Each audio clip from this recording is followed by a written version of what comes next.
That responds via the hypothalamus, and it is the master. I actually put the godfather. I was like, how did I say that? Godmother of all the glands. It tells all the other glands what to do. Person. Yes. PC. The God person of all the hormones. It produces all the messengers to stimulate all the glands. How does it work? Well, it works on negative feedback loops. When the body receives a signal, something's going on, it tells the hypothalamus then tells the pituitary what to do, whether it's your blood sugar, your thyroid hormones, or your female hormones. How does it get screwed up? That's a better question. Well, what we're finding out, a lot of ways. I think actually the most common way it gets screwed up is you can have a tumor in it. That's besides, that's a medical issue that there are tests for. We can learn to live with that, hopefully.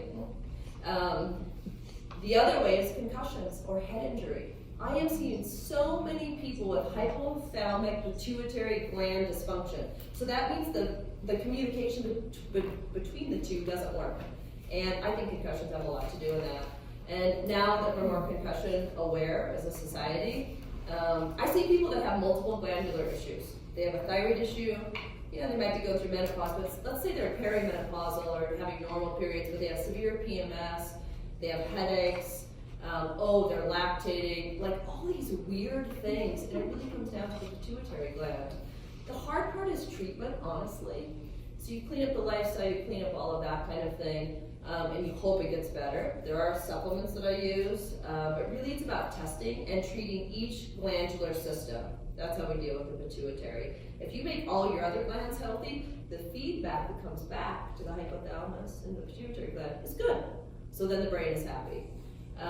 It's a really tricky gland to deal with, and natural medicine does deal with it. A lot of people claim to do all this different stuff, and they give glandulars and all of these things. I'm not saying they're bad, I just think it's very, very tricky, and we have no idea. So if someone says, you have a pituitary issue, well, number one, let's prove it, and what are you going to do about it? I think all of the other hormone stuff that Becky and I do ultimately helps the pituitary gland in a backdoor kind of way with the messenger system, but it's just something not to ignore. If you have a kid that says, I have headaches, and I'm lactating, or vision issues, energy issues, menstrual problems, erectile difficulty, it could be a pituitary thing. And usually we'll do a brain scan or an MRI to see if there's something going on in some blood tests. I just wanted to mention it. It's not my favorite gland to talk about because it's really hard to treat. Testing, like I said, lab work, we do prolactin levels, maybe some B vitamin levels, things like that. Do you have anything to say about the pituitary? I have to mention it because it's the big guy, and we just kind of monitor it really.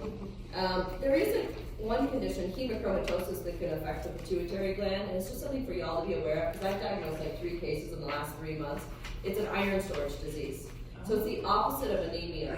Men, typically, but I have diagnosed 3 women, and their ferritin will be really high. I will suspect anemia, actually the opposite, and their ferritin or their stored iron will come back above normal. You can store iron in your pituitary gland, and guess what's in your glandular system. And so that's just something to get screened for with your doctors. It's a simple test, it's called ferritin.